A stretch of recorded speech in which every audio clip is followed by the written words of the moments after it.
Our meeting today is very timely.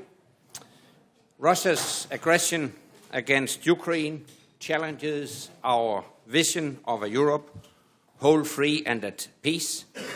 It fundamentally changes Europe's security landscape and it causes instability right on NATO's borders.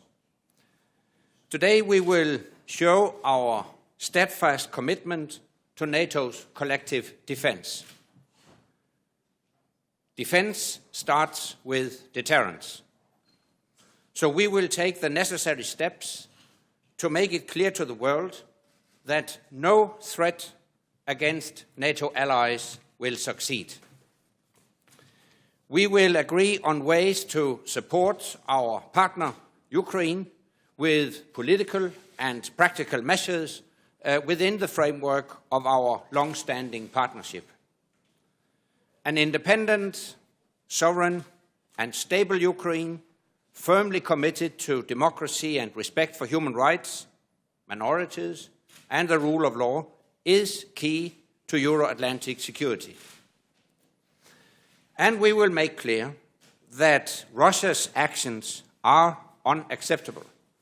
We will take decisions on which cooperation with Russia is still appropriate, because through its actions, Russia has undermined the principles on which our partnership is built and has breached its own international commitments. So we cannot go on doing business as usual. And with that, I am ready to take a couple of questions. BBC over here, please. Secretary General from the BBC, Jonathan Marcus.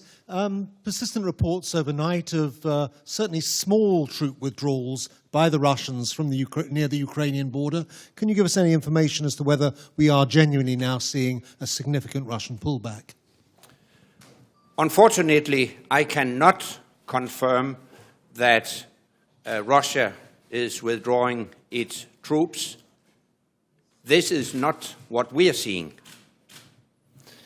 And this massive military buildup can in no way contribute to a de-escalation of the situation, a de-escalation that we all want to see. So I continue to urge Russia to pull back its troops, live up to its international obligations, and engage in a constructive dialogue with Ukraine. NRK. Secretary General, Norwegian Broadcasting. Do you think that the NATO permanently should allocate more soldiers on the ground in the Baltics? And second question, you have warmly welcomed Mr. Stoltenberg's appointment, but how would you describe the job he has said yes to? First, on deployment, we are now considering all options to enhance our collective defense, including an update and further development of our defense plans, enhanced exercises, and also appropriate deployments. On Mr. Stoltenberg, first of all, I would like to congratulate him on his appointment as Secretary General to take office when I leave by the end of September. I wish him all of success. He takes office at a crucial point in time. We are going to shape future NATO after completing our combat mission in Afghanistan, and now also in the light of the new security situation in Europe. So a very important task for Mr. Stoltenberg as new Secretary General will be to continue strengthening our collective defense. Wall Street Journal. Mr. Secretary General, everybody's saying right now that the important move should be political and economic and that we shouldn't engage in military action. People are reluctant to deploy troops in the eastern states. I mean, what can NATO really do here that makes it not appear sort of helpless or impotent in a situation in which people are not talking about military confrontation and this is a military alliance?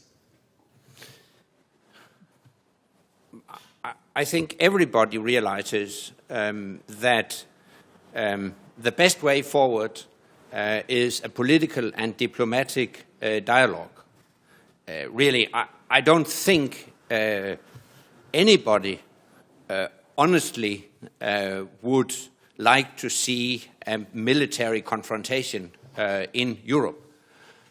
We share that view. The right way forward is a political and diplomatic path. Having said that, it is of utmost importance to make sure that the world understands that we are very determined to provide effective defense and protection of our allies, of our populations. And to that end, we will take the steps that are necessary to make sure that our collective defense is appropriate and effective. One last question, German TV at the back. Mr. Rasmussen, what is the minimum to show solidarity for the East European member states?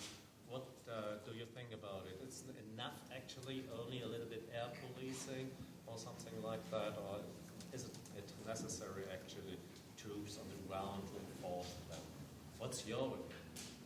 But that will very much depend on the evolving situation. We have already taken some steps. We have enhanced air policing in the 3 Baltic states. We have deployed AWACS aircrafts to improve surveillance over Poland and Romania. You have seen more naval presence in the Black Sea. And we will not hesitate to take further steps, if needed, to ensure effective deterrence and defense. And that includes, as I mentioned, an update and further development of our defense plans, enhanced exercises, appropriate deployments, very much dependent on how the situation develops. One very last question to Al Arabiya there. Mondar Nemiri, Secretary General from Arabel. The situation in Ukraine changed and Crimea is gone. Do you think that NATO position will change also from to Moscow position? On Moscow, on Russia. Yeah. Obviously, we will have to review our relationship with Russia. We have already decided to suspend practical cooperation with Russia. I would expect foreign ministers to endorse that step in today's meeting. And we will also agree today to continue our review, also in a more profound way, of our relations with Russia. Also in that respect, very much will, of course, depend on the evolving situation. We urge Russia to take steps to de-escalate the situation, to engage in a political and diplomatic dialogue. If Russia were to interfere further, it would further isolate Russia. And of course, NATO would also act or react accordingly when it comes to our relationship with Russia.